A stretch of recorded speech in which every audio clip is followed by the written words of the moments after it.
Well, I'm sure you'll agree there were some very interesting comments made by all the non-teachers there. And almost too much to talk about, but I'm sure we can get things going. So I'd like to throw open things to the floor. And who would like to ask the first question? Brian. I think we've been out there. Okay, I go along with all of that. So essentially we go the whole way, but we do it in such a way that we make sure that the way we communicate it is understood and acted on. And I think that's a very powerful vision statement. The question I would raise, though, is the difficult bits that you've all been talking about, the soft bits, the education bits, the behaviour bits, the understanding bits. And those are not really the expert areas of physical scientists. So I put it to you, and I think this is the way the disaster risk reduction community has tended to go. I put it to you that actually this is the expertise of social scientists. Why should we not be saying this is their business? Social scientists should be leading and running with this, and we should simply be suppliers of information to an organisation which is essentially a core of social science expertise, delivering what their research says is what should be delivered and how it should be delivered. Who would like to answer that? Well, I'll give it a start, Brian, okay? Just as the Environment Agency and the Met Office have learned to work together, I think physical scientists and social scientists need to work together. But I would put to you that you should be leading that debate, not the social scientists. It's you who are understanding the weather, and I hope want to communicate what you're doing to a wider world, so it's of value. You know, I think you're not doing it just from a purist point of view of wanting to get a forecast better. There needs to be a societal value to that work. And I would suggest, rather than leaving it to social scientists and others, you take the lead. Anyone else like to chip in? Gerald? Speaking as an Irishman in England, I do a somewhat dangerous thing now and disagree with the UK Prime Minister. As quoted. No, many other people. That's fine. Sure. It's an interesting philosophical point which was raised by the comment that Craig passed on from the sort of quoted to David Cameron, that if you have the information, push it out there. Because as Brian says, if you go to the social science community and they say to you, having done their softer sciences, but sciences nonetheless, and we have to respect that, that actually, no, you shouldn't push it out there then, you should wait until here and do it in a phased way or in whatever. And then where do you stand ethically? You know, as scientists, you have to say, these other scientists in this area, and we should respect their expertise if we want them to respect ours, nothing else, have suggested that this is the right way to do it, and that's, you know, should override any, what we might call, philosophical approach to this is all information should be out there. That's not an easy problem. I certainly agree that we do need to engage the social science community, and maybe I'm wrong about this, but I feel the physical science community has been slow to do that over the years, maybe because our physical science models, you know, are dealing with exactitudes insofar as, whether it's not exact, of course, but in terms of the physics side of things. And we look at the social sciences as being a bit fluffy and a bit not as rigorous and so on, but I mean, that's unfair. They're as rigorous as they can be given what they're dealing with.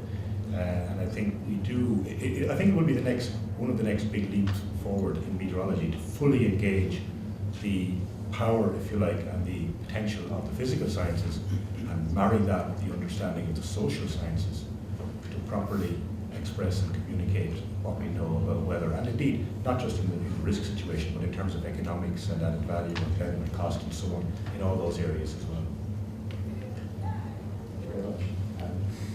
Yeah, just very brief. I largely echo the thoughts here. We talk about whether it's one or best voice, And I think in a multi-agency emergency response, I think it should be a collective voice and authoritative voice too. And in terms of the extreme rainfall alert service which you referred to in Cornwall, that service was pushed out with probability attached to a threshold which we knew could lead to surface water flooding. And by definition, that probability is, because of an extreme event, is very low. Well, you're dealing with 10-20% probability. And it was operating at the time when David Cameron was there in Cornwall as a trial to assess its value and relevance to the emergency response community.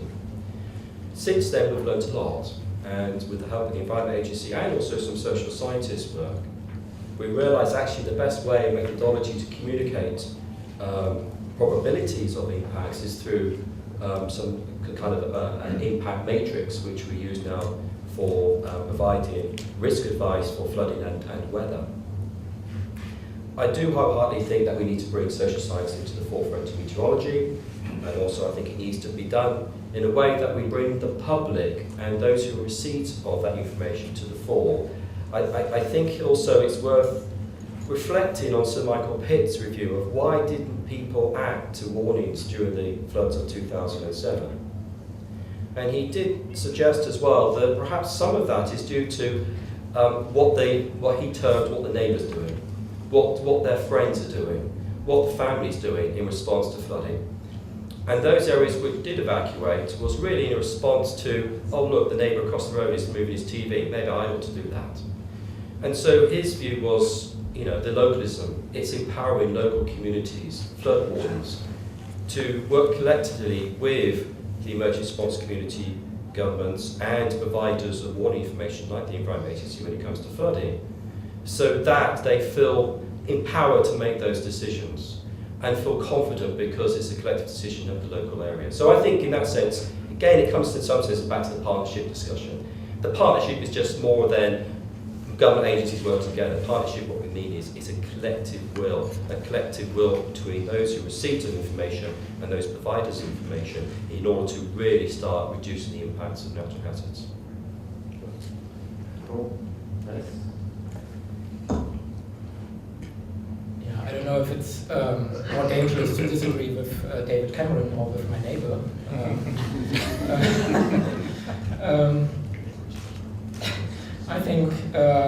I think as meteorologists we know a lot, but we don't know everything, of course.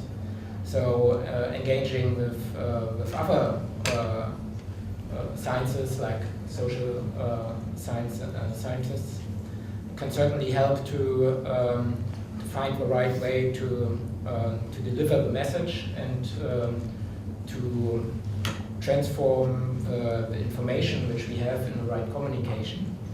But I doubt if it's the right approach to try to withhold certain information until a certain point in time, because that is not, I don't think that is in that fits together with the way how our society works, and is also dangerous in another aspect.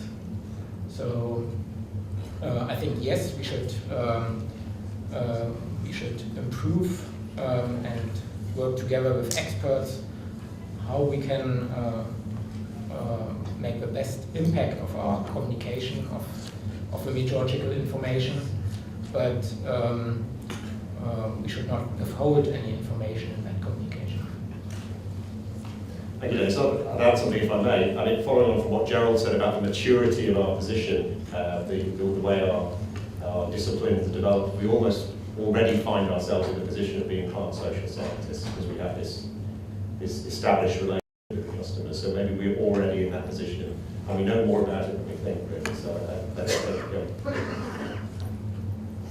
It's kind of inevitable that we find ourselves in that position. But Brian, did you have anything more to say? Klaus.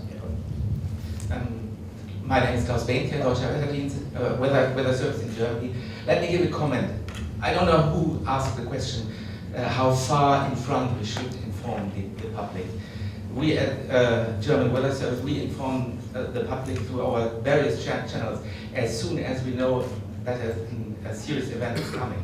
Let's say hydrologic warnings the hydrological services get very early warnings, at least 5 to 7 days ahead, if we see a serious event coming.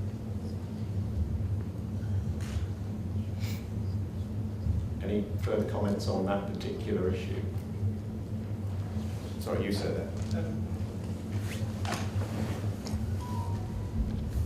Hi, I'm Rasmus Spencer from the Norwegian Meteorological Institute. I have a question, actually, fairly short. What would you prefer to say? Would you say that there's a likelihood of flood coming, you should move your TV up to the first floor, the second floor in the USA, or maybe in Ireland? Or would you say you should move your stuff up second floor, then there's actually forecasted a flood? Or just say it's forecasted flood? Which of the three will you do you think is the best way of informing people? Who's going first? Well, if you're talking about informing people, then you use a narrative, you use a story, because people remember stories, they don't remember facts. So in this case, moving the television upstairs, first or second floor, whichever, or first ground floor if you're in the basement, has to be tied into why are you doing it? Why are we asking you to move? Because we think there'll be a flood. So in that sense, there is a flood coming. Yes, I think we should move your valuables upstairs or out of risk. Seems to be the way you would do it, because it's a narrative. It connects the events in a way in which there is some easy way to understand it, and therefore there is credibility. Right. I'd agree that the narrative is really important, and that any flood needs to be set in a sort of developing communication. So the sooner you can start that communication and bring people along, and often that flood will disappear, it won't emerge. I think it's giving that trusted narrative.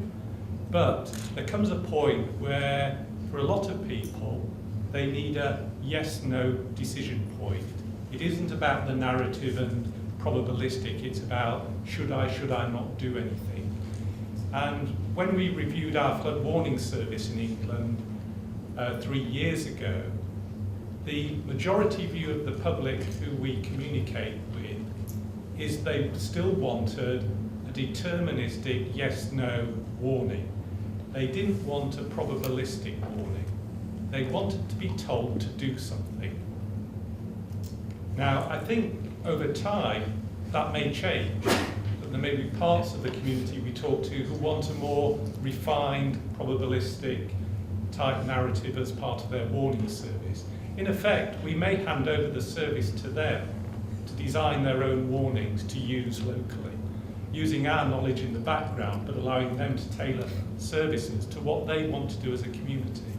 But at the moment, if you try and provide a service in England, the majority of people want a take action type warning at some stage. You made an interesting point about forecasts being probabilistic. That may be from the forecaster's perspective, but the receiver of that may read it in many different ways.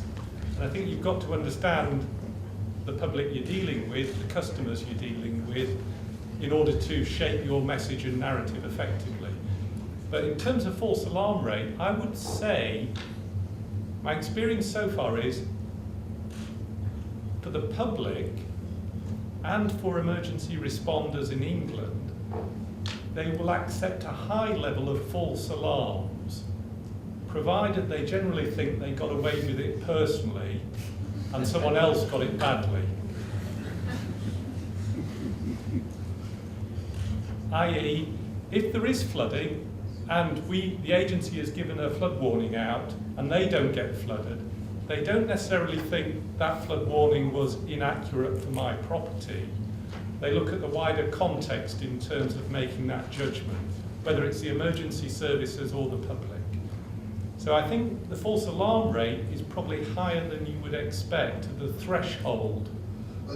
But I think that's where the narrative comes in very importantly in terms of the context setting by the public services leading up to an event and how it's expressed and what sort of actions you expect. I think in terms of helping people go on that journey to use the information we provide and take conscious decisions to either engage, not engage, take action, not action. Our learning over the last 15 years is it's very hard work, it's best done face to face, there's no easy answer. And it takes a lot of time and a lot of effort. Dennis? I also think it depends on the hazard we are looking at and what is the effort to protect against it. It's different for a large scale flooding compared to a local thunderstorm and what you can then do about it. I can imagine if people move their TV set and all the other things up in the first floor 5 times and haven't had any flooding, then they will not act again in the sixth instance of a warning. So I think it needs to be a very, very fine balance and a very thoughtful call to action, depending on what kind of hazard is forecasted and what is the appropriate reaction of the public to that. I can say something actually. I mean, it's a side question really, which really draws together the last couple of questions and the discussion about social science and psychology.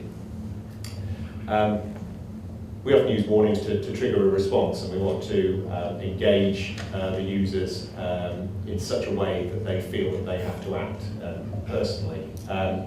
Should we engage in the kind of extreme deterministic and very, language used in, say, some American severe weather warnings for hurricanes, for example, which deliberately use very extreme language in a very deterministic way. So people will be killed, there will be catastrophic damage, etc., to provoke a response, because that's why they use that language. Is that something we would do in Europe? Any thoughts about that from the panel or from the You're up at the back there. I'll just shout this a little easier than the mic is. I think the reason, I work in the US, I think the reason that deterministic language is used is because there is that cry wolf mentality, especially in the Midwest, where the tornado warning is issued for a county, but the tornadoes in the northern part of the county, about 40 miles away possibly from where a community is, and the community is saying, where's the tornado? So when the tornadoes in the southern portion of the county, heading to their community, they're thinking, oh, it's on the other end of the county, it doesn't apply to us. So that deterministic language, I think, is used to tell people this isn't one of the things that need to be taken lightly.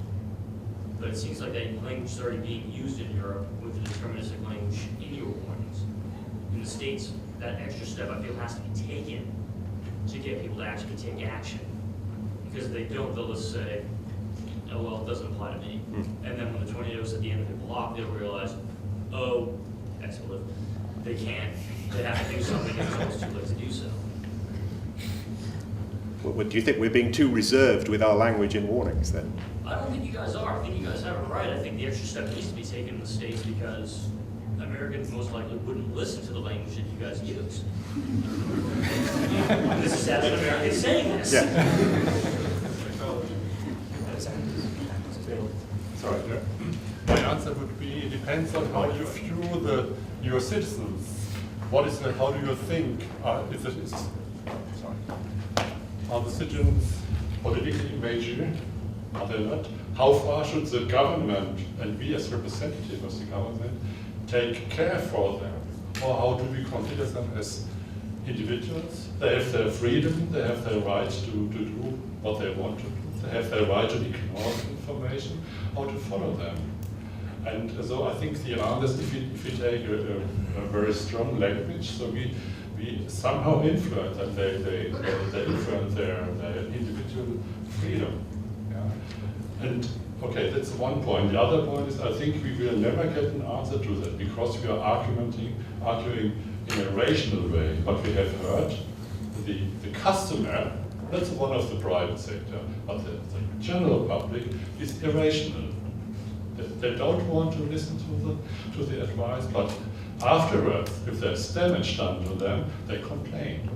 So we have irrational behaving customer, and we try to approach them in a logical, rational way. And it doesn't fit. So there will never be an answer. And it really depends on how far do we go? Should we take them as kids, and they don't know what they do, so we take them in the hand, and we lead them out of the region, of the dangerous region? Or should we say, leave them alone, we gave the information, they are free citizens, so they have to bear the consequences. And there will be no answer at all to this question, to my effect. Getting deep into political and philosophical territory here, I think. Any views from the panel on that? Or from elsewhere in the audience? Up at the back, I'm going to hurry on first.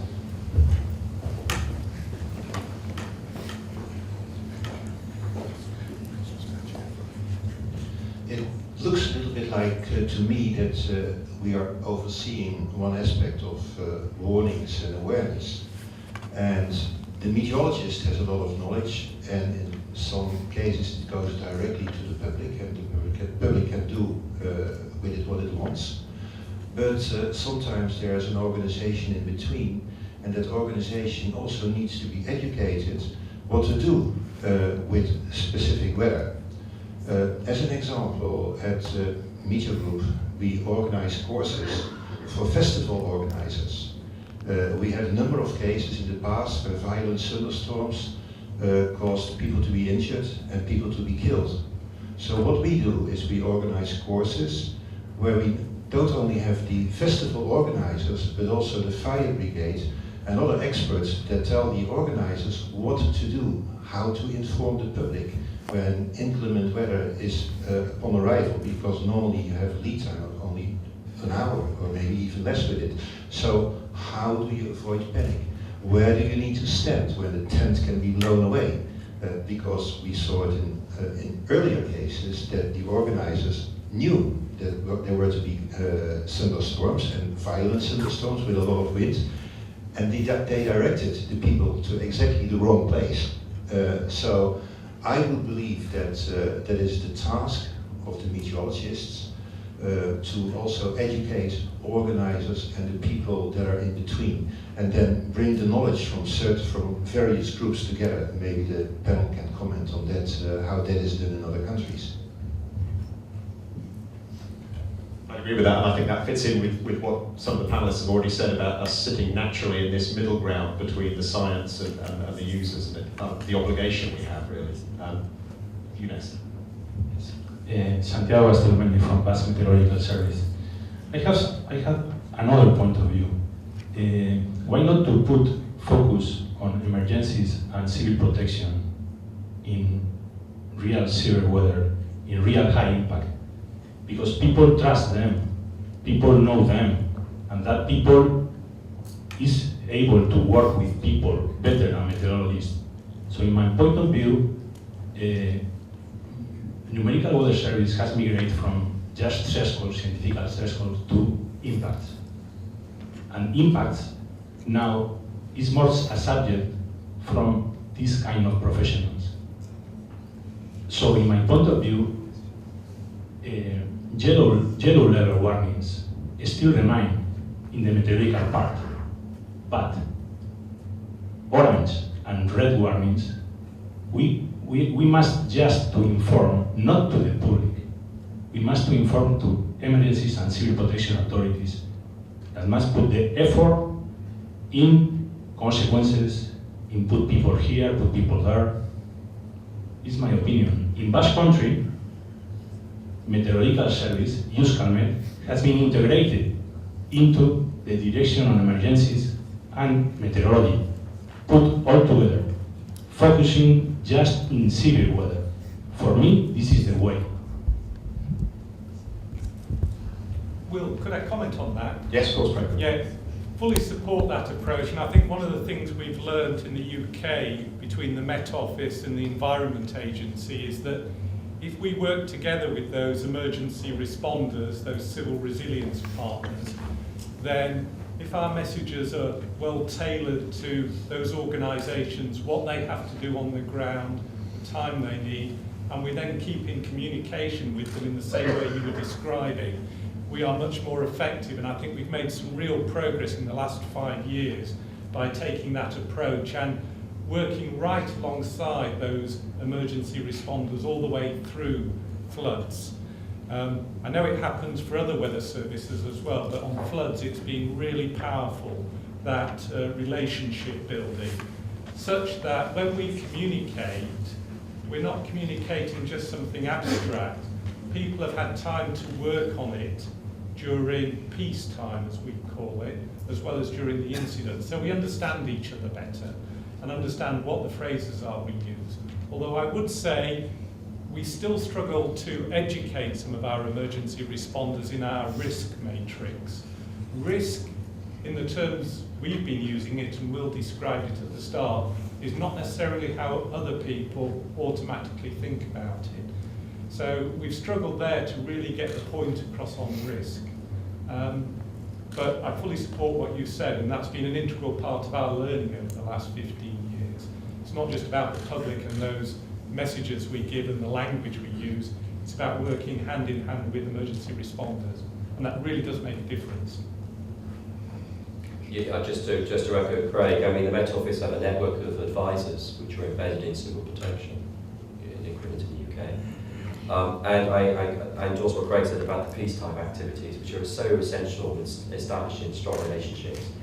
And the thing that you find is, by having that relationship, you're able to contextualise the forecast. You'll be able to give some sort of sense of confidence, but also some reference to how does the coming event compare with other events. So it gives you an opportunity to get some gauge of a response. And so that key bit about people and building that relationship is so fundamental in trying to reduce the impacts of natural disasters.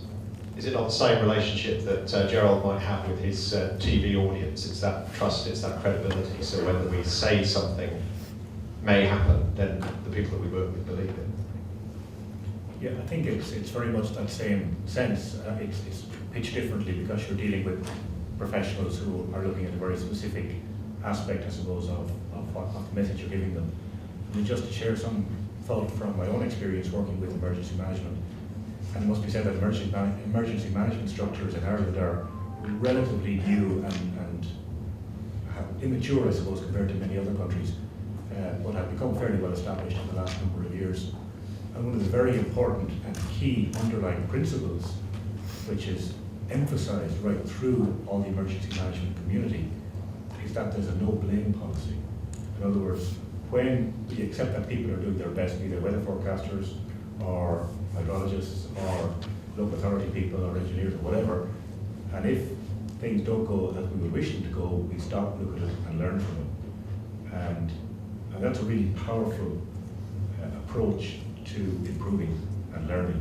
But the only approach to improving and learning is a difficult one, where you've got different agencies, perhaps each one looking after its own back and making sure that it doesn't get public blame, shall we say, for something which apparently hasn't gone wrong or has gone wrong. But that's an essential element, I think, in good emergency management. Thanks, Gerald. Anders has been waiting longest. I would like to link up to what Brian Golding took up, but perhaps formulated a bit more provocatively. Not only this debate, but the debate in the meteorological community seemed to start where meteorology is ending. We discuss as if there is a very good ensemble system, it provides a probability, and then the whole debate is how should we present this to the public. That is not how it works in reality. We have many ensemble systems, we have deterministic forecasts, we have observations, and the forecaster who is presenting the probability to the public has to take impact from all kind of information when he makes his presentation. And do we know how he thinks?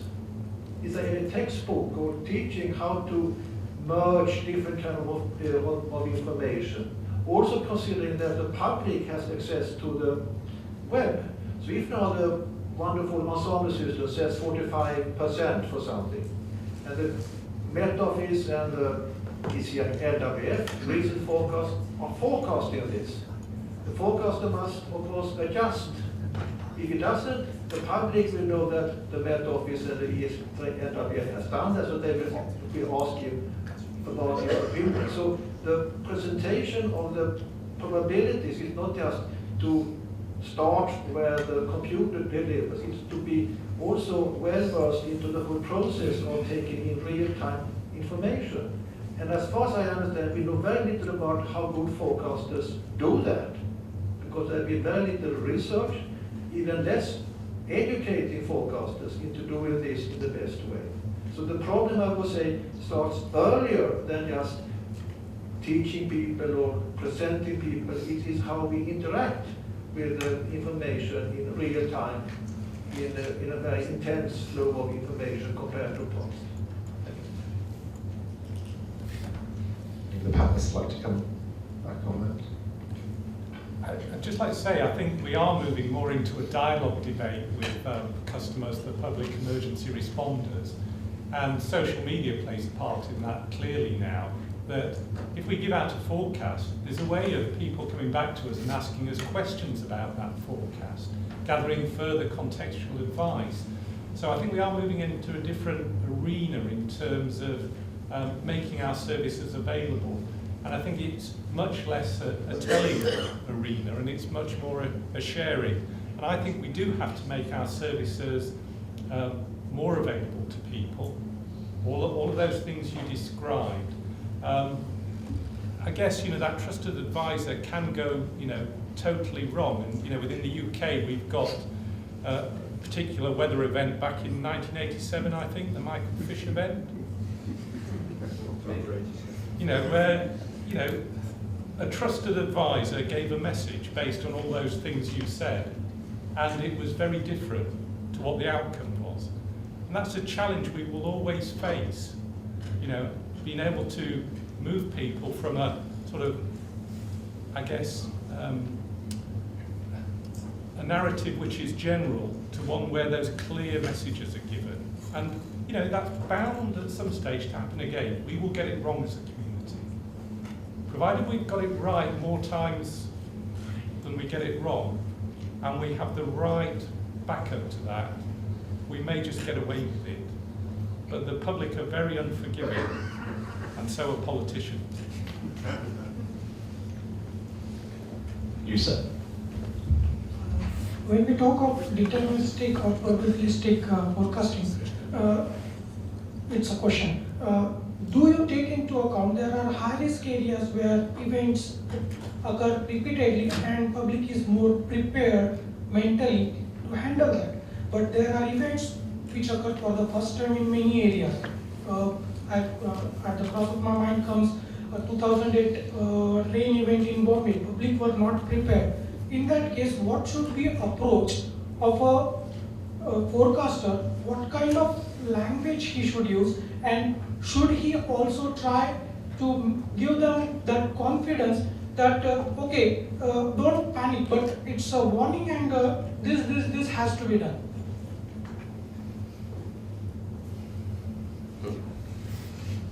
Gerald. What you're talking about is really a problem of communication. There is an element about how certain one might be, because as I think a colleague in the audience said a while ago, we can never be completely certain of what will happen tomorrow, but we can be, in some cases, almost completely certain. We've had a lot of consistency in the forecast, well supported by the ensemble, and so on and so on. Then how do we actually communicate that message? And it was referred to earlier on about the US approach and the language in the US. That might not be the language we would use in Europe. If we use the European language in the US, nobody would take any notice of us. That's the cultural side of things. That's where, in a sense, certainly those in broadcasting have to be aware of, learn to match themselves to the national culture, or the regional culture, wherever they're broadcasting to. Because people in different countries, people in different regions of the world will understand language in different ways and will react in different ways, and you must use what is appropriate in your own particular context. And so there's no easy answer to that. I think it's something which is very specific to the context. But to give a famous example within weather broadcasting of how effective communication was made in one particular case, it was a hurricane which was approaching Cuba, Havana, 12, 15 years ago, I think, and a serious hurricane. And Jose Rubiera, who was a very experienced forecaster, head of the forecast office at the time, also a very experienced broadcaster. The hurricane warnings had been issued and all the warnings were in place, and he went out, looked out the window, and people were continuing on their daily lives as if they obviously had not accepted this information. And then he realized that for many of these people, they'd never experienced a hurricane in that city. What did he do? He went and got footage from, I think, back in 1963 or something, when there had been such a hurricane in Havana, put it on air and said, this is what is coming. Now, obviously, he had to be fairly certain that that's the hurricane was going to come. To do that, it was a pretty extreme example of communication, but it brought home to the viewers that this is actually what, in a way which, writing down category 4 hurricane with winds of X, no, expected Y, that wasn't going to actually do. So that's a communications issue. I'd like to come back, if I may, to a point that Anders made, because I think that was a very interesting point, that much as in terms of the social science work has not been done, at least there's not been a lot of it done about how our users take our information and use it, nor have we turned the social science lens in on ourselves to know how we, within our own community, handle information. And he referred particularly to forecasters and how they interpret information. And one of the real problems in forecasting now, as I see it, is that there is so much information that a key skill of a forecaster is knowing what information do I need to look at today to answer the forecast problem, if you like, of the next 24 hours or 48 hours or whatever. So forecasting has become a problem of almost sifting through information, whereas when I started it was trying to get information. But that key question of how forecasters assimilate data and, say, form a mental model of what's going to happen and then communicate it is something we don't understand very well. And I've noticed myself, if I take a colleague who's an aviation forecaster and has spent their life writing TAFs, and I ask them to write a radio script, it's a completely different process, and they're not able to do it, and vice versa probably. Or at least they will become able to with training, but it's not automatic. So we don't know a lot about how we ourselves within our own community process the information, the vast amount of information that's there now, deal with probabilities, deal perhaps with even fairly advanced observational systems, satellite-based systems and so on, assimilate all that information into creating a coherent view of the forecast, and before we ever get to communicate. I think that's an interesting point. Yeah, I think we've started in the Met Office to informally refer to that as our own little forecasting big data problem. There's already too much out there for most people, even forecasters, to assimilate. And I think, personally, I've seen to interpret David Cameron's statement as we need to share the advice as early as possible, rather than just share all of the data necessarily, because there really is too much I think to be helpful to people. Anything further from the panel on that, Dennis? Yeah, I fully agree that the amount of information and also the increasing updates of information for the forecaster is really a challenge which we need to address in the future, with models being updated every 3 hours. New information which needs to be digested by the forecaster and put into useful communication. I also wanted to comment on your remark, because I think it's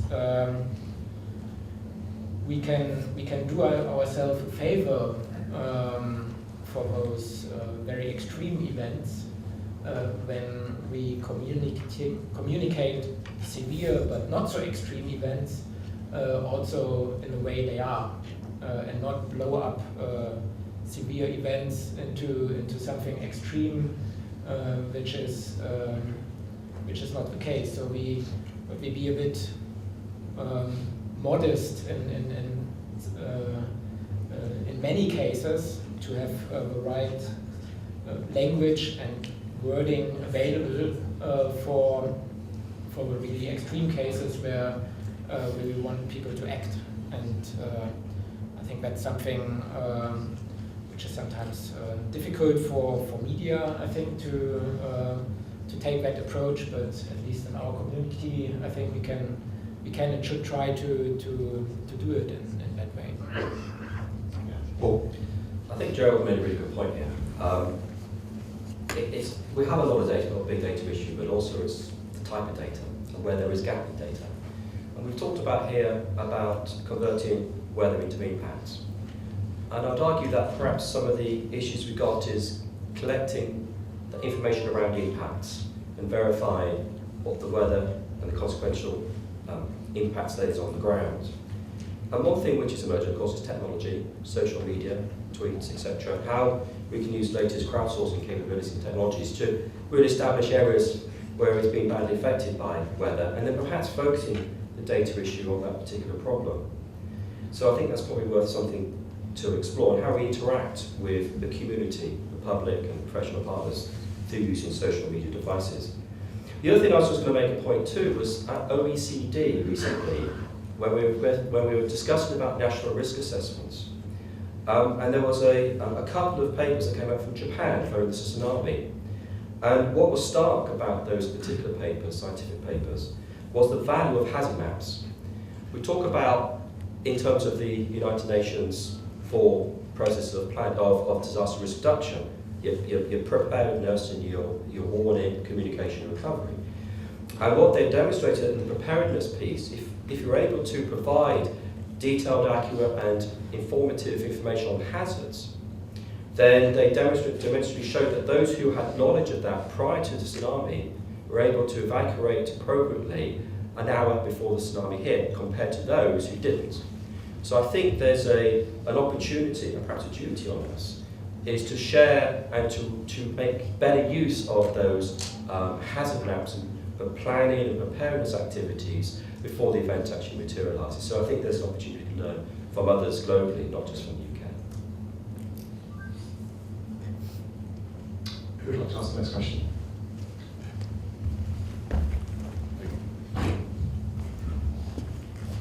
So I would like to go back to the start of the discussion. Oh, sorry, it's Carlo Montan from the UK Met Office.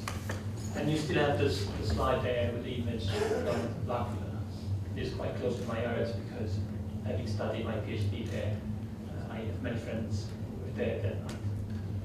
And I'm wondering whether this is really something we should, it's so far away from our experience that we should ignore, whether it's something we can learn from that. And if you want, there was a prediction with a very large uncertainty.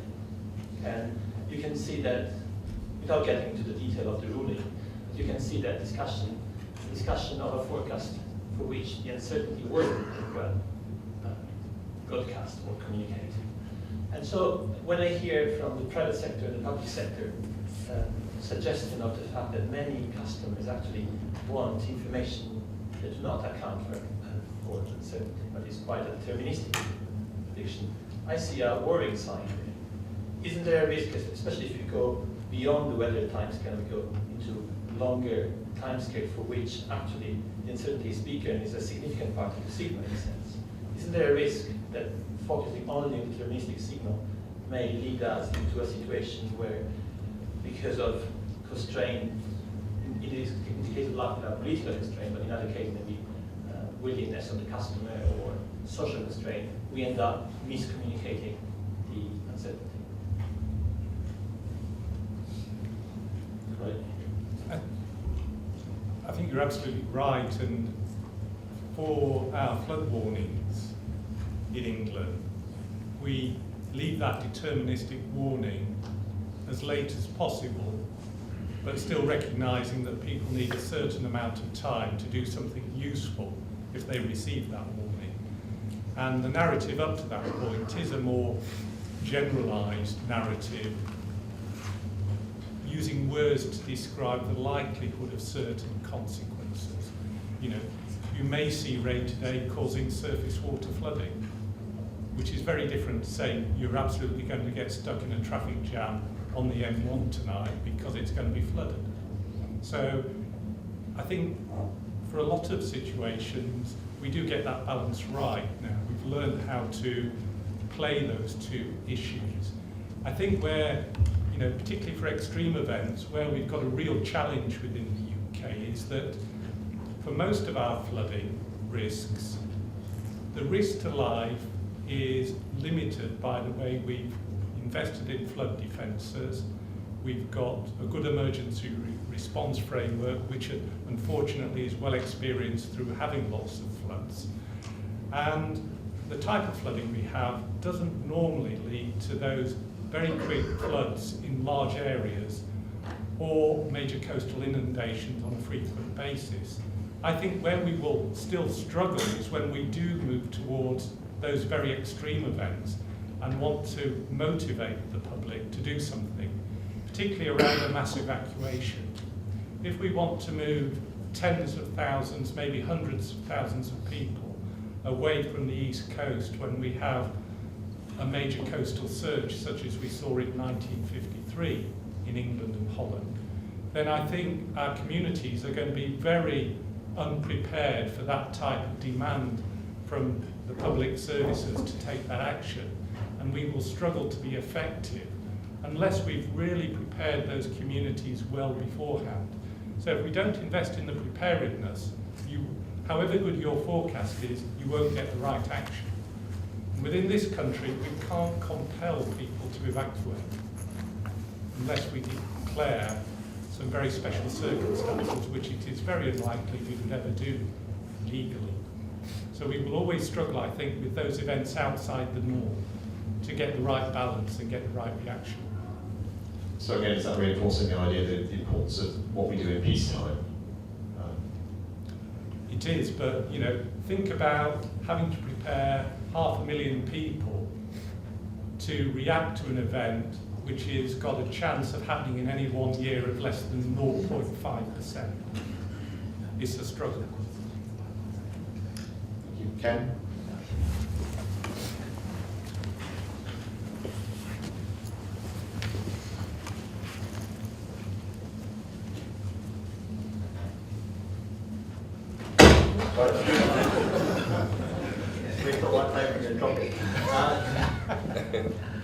In terms of that preparedness, preparing people for that eventuality, another part of that is that you have to prepare them for the fact that even when you do ask them to take that action and evacuate, the forecasts of those really extreme events are probably the ones that you have the greatest uncertainty about.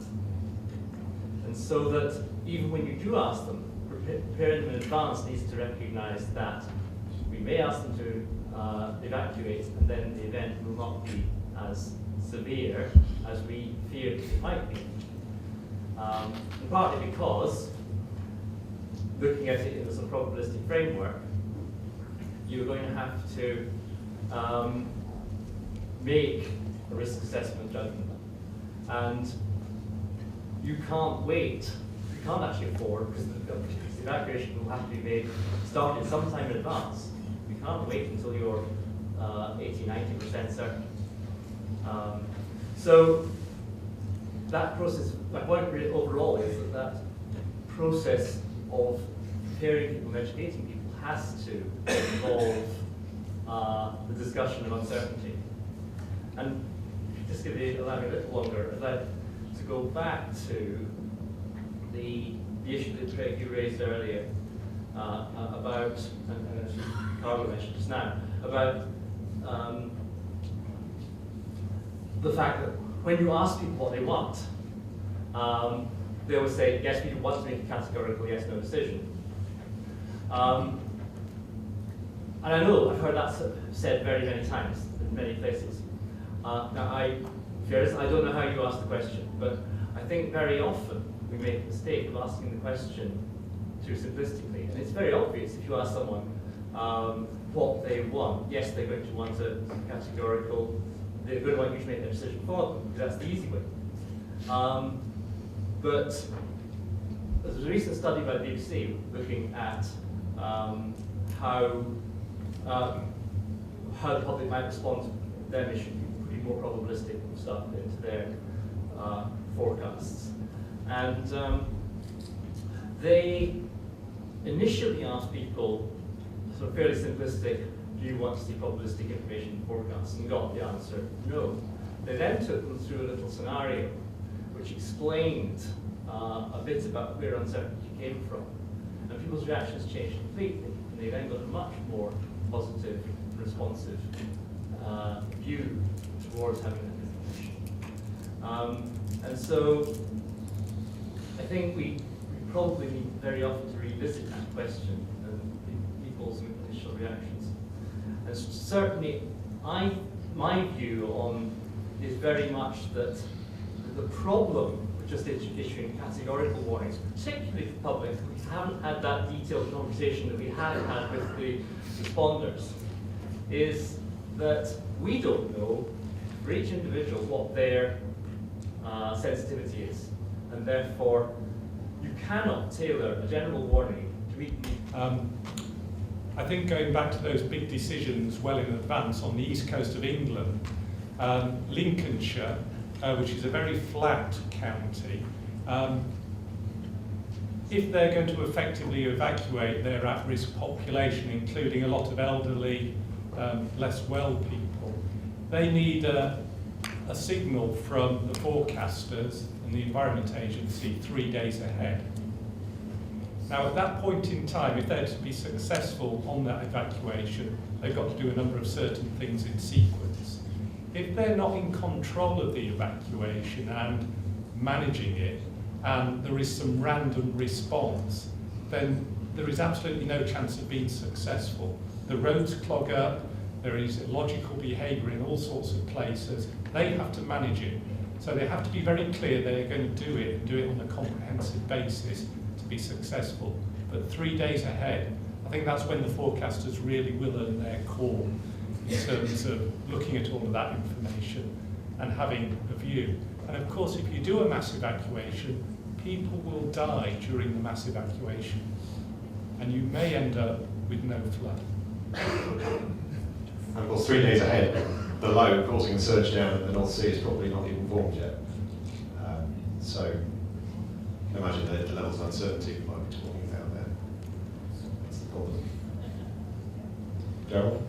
Yeah, just maybe a little addendum to one thing that Ken said there, which was about the fact, and he's correct, that the extreme events will, by their nature, be of lower probability than, if you like, the day-to-day events. Because this is also a challenge for a forecaster, because if a forecaster hasn't seen an event like that in their forecasting lifetime, it's very difficult for them, even though they may be looking starkly at the deterministic forecast and the support from the probabilistic ensembles or whatever. It's almost difficult for them to imagine what that means and to actually forecast it. You tend always to regress to the mean, which is the mean of your experience in a way, and that's a challenge. We can tend to disregard extremes, Yes. high resolution models in particular.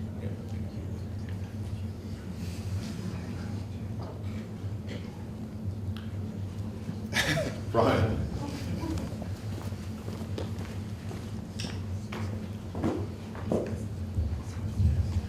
I'd like to change the topic.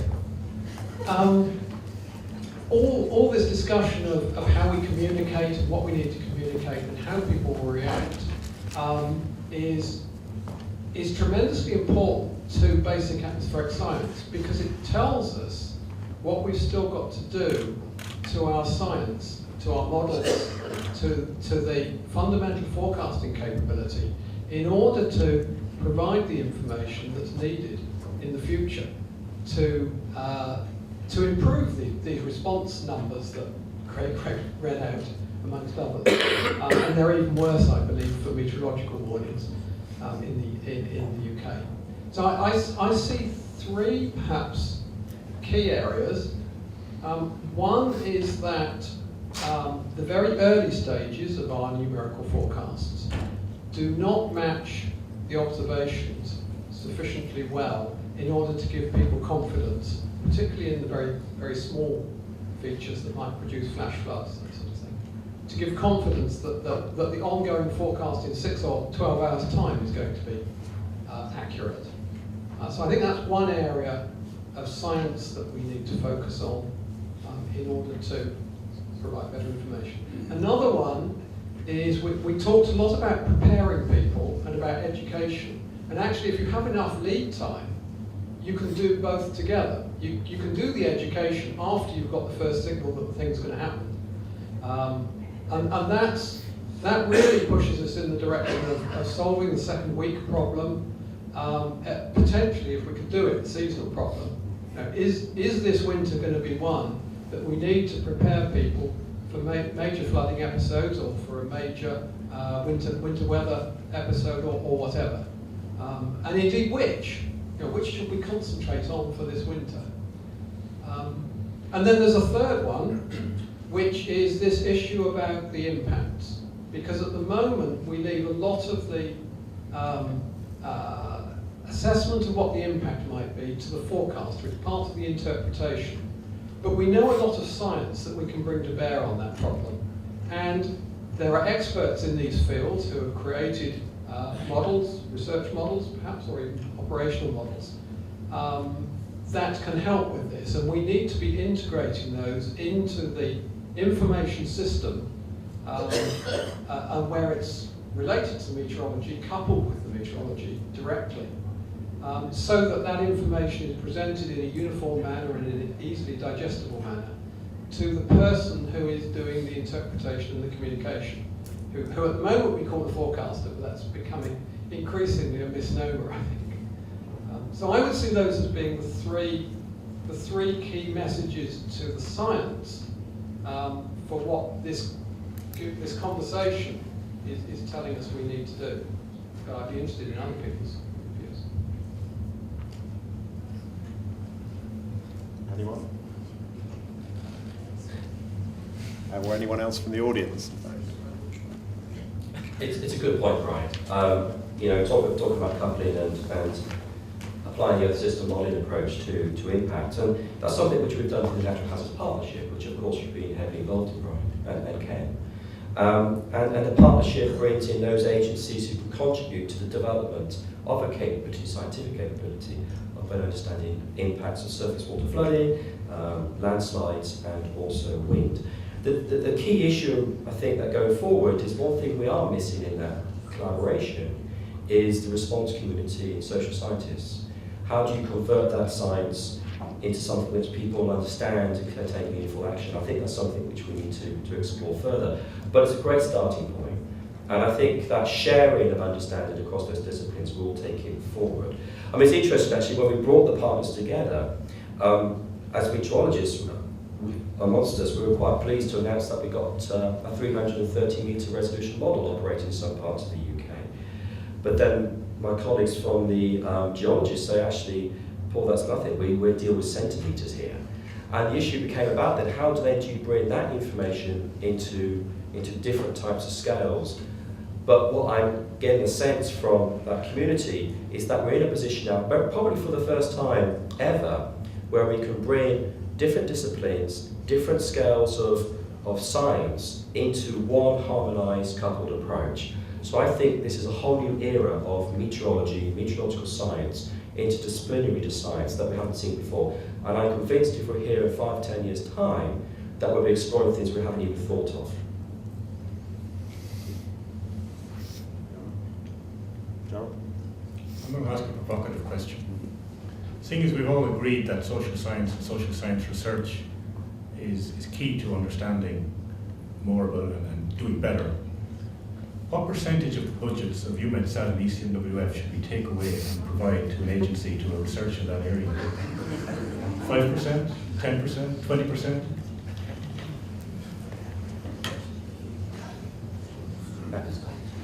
Anders?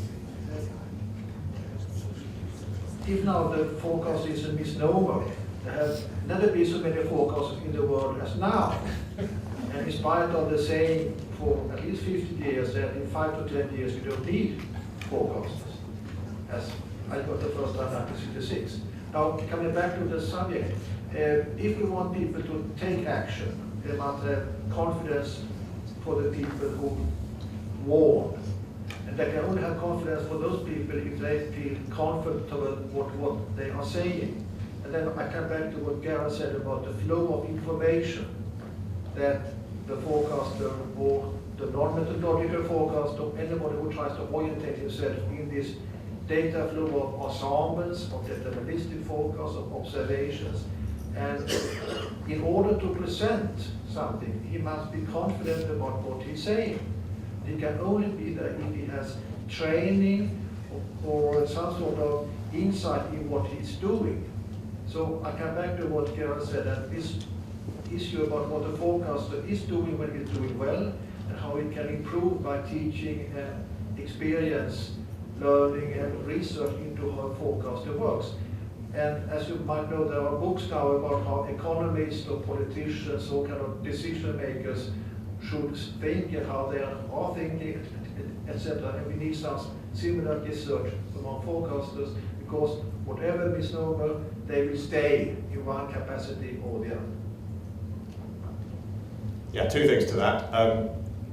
We had a colleague from the Greek Met Service talking in one of the media sessions yesterday, and he said that the perfect broadcast meteorologist is 70% meteorologist and 30% journalist, so maybe that's our figure. That should be devoted to social science. But then what would we have these people that we currently call forecasters? It's a serious question. If they're doing something different in the future. Sorry, John West. I have a rather controversial concept, maybe, but maybe social sciences aren't as much the answer as we're proposing, on the basis that we as a human society, we are evolving anyway, and the meteorological data and forecasting is getting better. We see it in the statistical analyses. I saw many of the charts even just this week. So as we're evolving and learning as a society, using like for example, if you use like the National Hurricane Center's probability, charts on hurricane landfall, and if you were giving information, as I think Joe was mentioning also, what do you say when, at what point in time? And then others saying we should give all the data. So if you're giving out the data in a normative manner that is just, all right, here's the probability, it's low at this point in time, or it's getting higher and higher, and then you're getting up to the red zone. Maybe it's a matter of just forecasting is getting better. The culture of society and the evolution of our psychology around those issues is assimilating what those things mean as we learn more and more when these things actually hit, when the floods occur. Because as you get closer and closer to the event, obviously it's getting higher and higher. The biggest problem, of course, is if you have to have 3 days to get a community out. And of course, the same thing, over here on this side of the pond as it is over in America. When Katrina hit, all the roads were clogged and people were just stuck. So the question has to remain, but the forecasting capacities are getting more, better and better all the time as we get higher and higher resolution data. So maybe it's not, it is social sciences, but maybe it's not such a study issue as an evolving issue as everything is improving. It's just it was just an idea I had. Dennis? Well, I have to say I'm not, about the learning of society, I'm a bit more pessimistic. I think when I sometimes watch television, I think we are still in the Stone Age. But I really like the approach that we from the meteorological side go beyond the pure meteorology and also integrate the impact of the weather and work together with colleagues from other sciences who have the knowledge what that impact could be, because I think there are many non-linear processes which are difficult for the forecaster to just imagine in his head, and if he gets support by systems and models, he gets more confidence, which he then can communicate to the public as well. So I really think that is an approach which we should take for the future. Okay. Next question. You've done one, haven't you? Go on then. Okay, this is a very short one. This summer I got a text from my insurance company saying, beware, it's flood coming, watch the weather forecast. And I know if I don't hear that advise our problems getting paid back. What do you think about this kind of, whether insurance companies actually do the weather forecast or a prompt for the weather forecast rather than a meteorologist? Is that one for you, Dennis? Well, I got a letter from my winter road service who increased the price because of climate change. Interesting. I also responded to that letter in an appropriate way. Yeah, I think sometimes meteorology is also abused to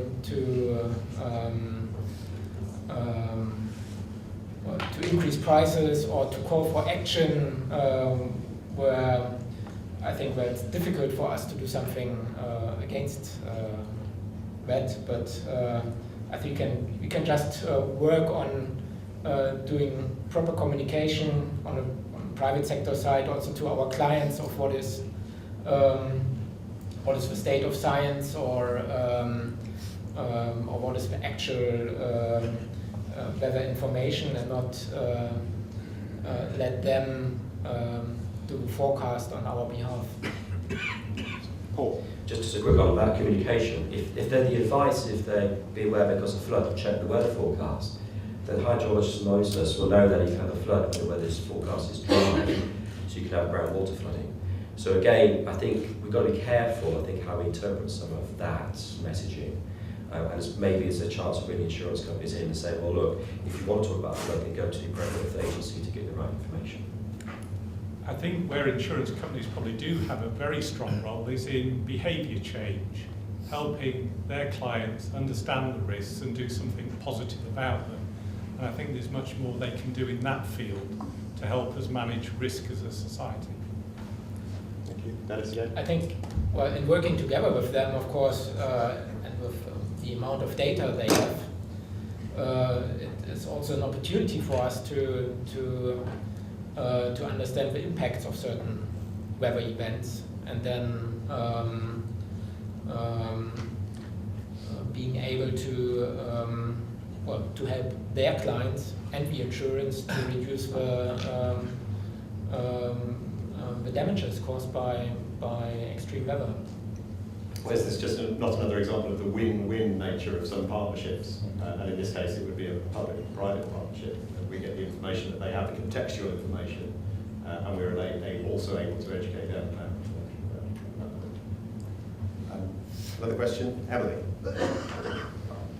Hi, Emily Wallace from the Met Office.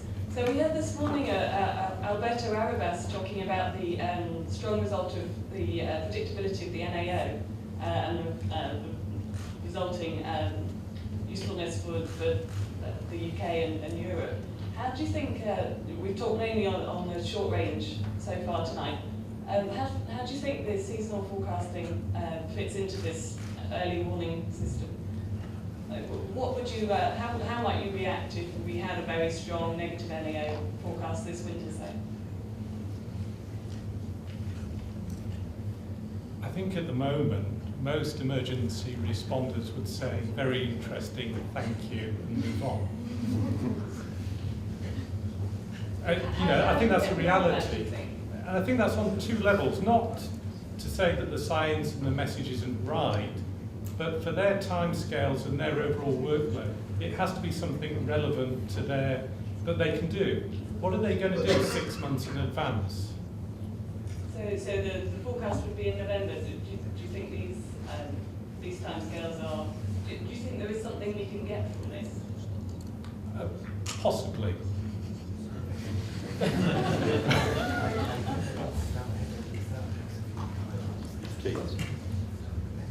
I think it's where you direct the seasonal forecast. I don't think there's any point in directing it at the day-to-day emergency services, but directing it higher up to a more strategic level is where it needs to go, so that they can make more strategic decisions around that in the longer time frame.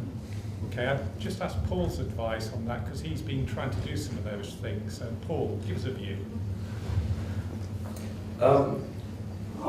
The value of seasonal forecasts is huge. If we're able to predict well in advance the type of weather conditions expected in various seasons, the impact of that could be significant. I mean, Brian, you talked about how longer lead time advice, public awareness, galvanising resources, preparing really for what type of conditions one could expect, say, for this coming winter. And then as we get nearer to the time, nearer to the events, and taking the appropriate action, I think it's really valuable. And there's a lot of evidence and scientific research to show the value of such an approach. Of course, we know seasonal prediction in this part of the world is tricky. We know that the signals that we are looking for to identify the type of seasons is quite small, and we're gradually building the capability to really pick that up and expand further. There are other parts of the world where we know the signal is very strong, and there's a lot of value that we can place on seasonal forecasts. I cite, for example, the flooding in Australia, the Pakistan floods. There are signals well in advance of those impending disasters. So I think we ought to be mindful of the benefits of seasonal prediction against the expectations and the current capability to hand. But I think it's huge value if we can crack this, then the benefit to society is significant. Brian. Could I just quote the salt problem? I mean, a cold winter and we run out of salt because we try not to waste.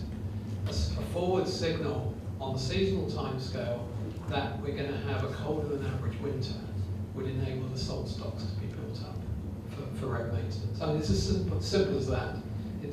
I think it's uncontroversial. What's controversial is the point at which we have enough skill to justify taking action. The recent results are very promising for the winter. Okay, well, the time has flown. We've got 5 minutes left. In just a second, I'd like to go around panelists and just get a very, very brief summary, a couple of buzzwords of things that might have come out of this discussion. But are there any quick comments or even a quick question from the floor still? Sorry, at the back. I would say that with seasonal prediction, we also have a problem in interfering in pre-market prices of fuels and foods, perhaps, and it's very, very hard to go there with our competence, and I think it's also an ethical problem here. What enable us to go to the market and say something, and all the world, all the economic world would be upside down. Yeah, good point. I mean, that's a whole other dimension that we unfortunately won't have time to explore. But you know, the complex interaction at the heart of the decision-making process, certainly. Any other quick comments? You say. Andreas Hansinger from Austrian Aeronautical Methods. I have the feeling that the best configuration to get the message across about to get the message across is the situation where the meteorologists are directly involved in the hazard management.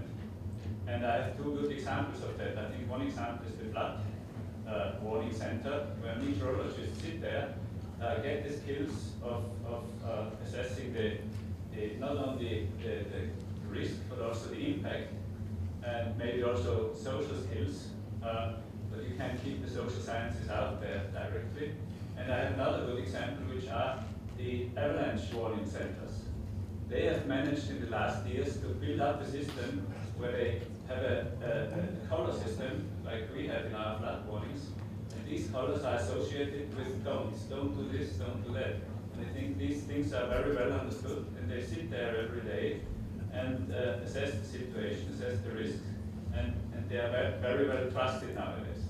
And I think this situation where the meteorologists are directly involved in hazard management are preferable to those where of course we need partnerships. The meteorologists need to work together with other scientists and other institutions, but where it is possible, the meteorologists should sit there and so that the message gets across much, much better than when it goes over 3 or 4 different stations. That's my feeling at the moment. And the other thing is that we probably can go a bit of the way. Of course, partnerships are good, but we can also learn ourselves these skills in social sciences, in hazard risk assessment, by teaching this more. Maybe not at the universities, but at least in the institutions, especially in the forecast offices. I'm not sure whether this is trained nowadays. There is certainly some training there, but I don't think it's in the program. It should be in a real program of training. Thank you very much.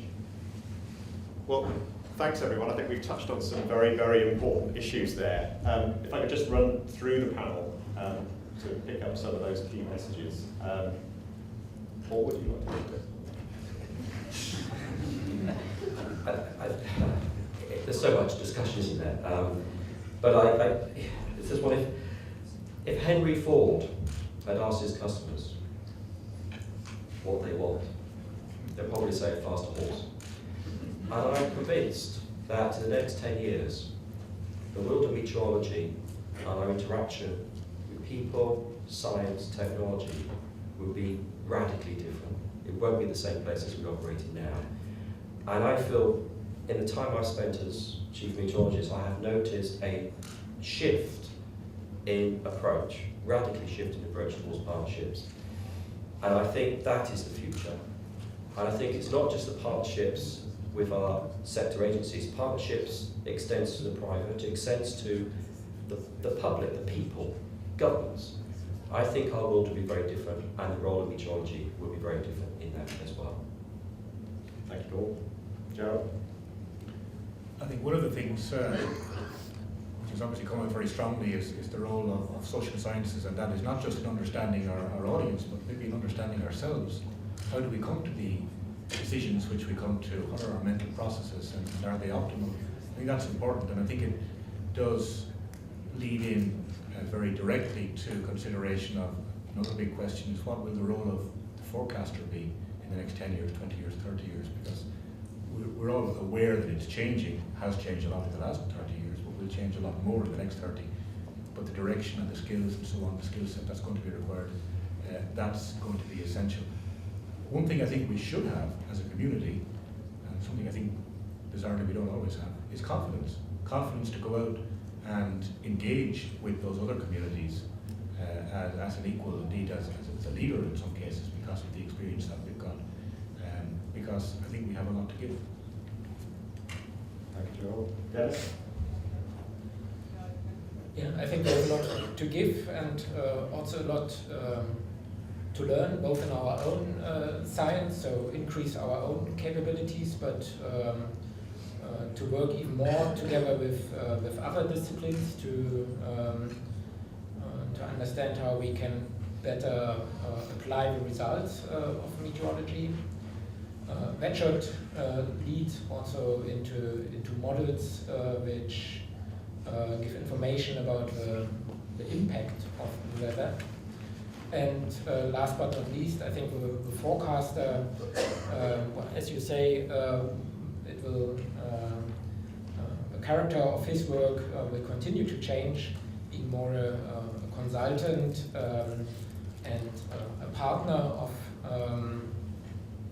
a client, and not just understanding the meteorology, but translating that into the language of a recipient, whether the public or whether a dedicated customer. Thank you. I think our colleague from Austria, for me, summed up one of the key points for me, which is that if you can have the forecasters working with those who have to provide the key services, and it took a third party in the UK to tell the Met Office and the Environment Agency to get married to do this. We'd been dancing around each other for a while, not quite getting together. And we were forced to the altar to do that, to be fair. And I think that reflects, you know, the cultural elements within organisations and societies, which mean you probably don't want to do it for all the wrong reasons. but you should get on with it. So if you're not doing that at the moment, I would encourage you to do so. I think for the future, I'd agree, I think the role of the forecaster will be somewhat different. I think you will be helping members of the public directly and other organisations do their own forecasting. You won't be the lead, you will be the facilitator of people doing things for themselves, using all the data that you collect and don't know what to do with at times, and all the skills that you have in understanding it and pointing people in the right direction, but giving them the ownership of the solution. Thank you, Craig. I think you've all summed it up better than I could. Midway through the discussion, I wrote a word on my pad in front of me, and I looked around and Paul had written exactly the same word, and that word is credibility. And I think that's hugely important for steering where we go with the development of meteorological services. We must make sure that we don't dilute our core skills, our core science, but at the same time, we find ourselves in this middle ground between the science and the users. And we can't do anything unless we're trusted and believed. So we do need to engage more with social sciences, education, communication skills to get that message across and to be understood. So again, that sums it up for me, the word credibility. But that's the end of our discussion. I hope you've enjoyed it. Can we all thank our panellists?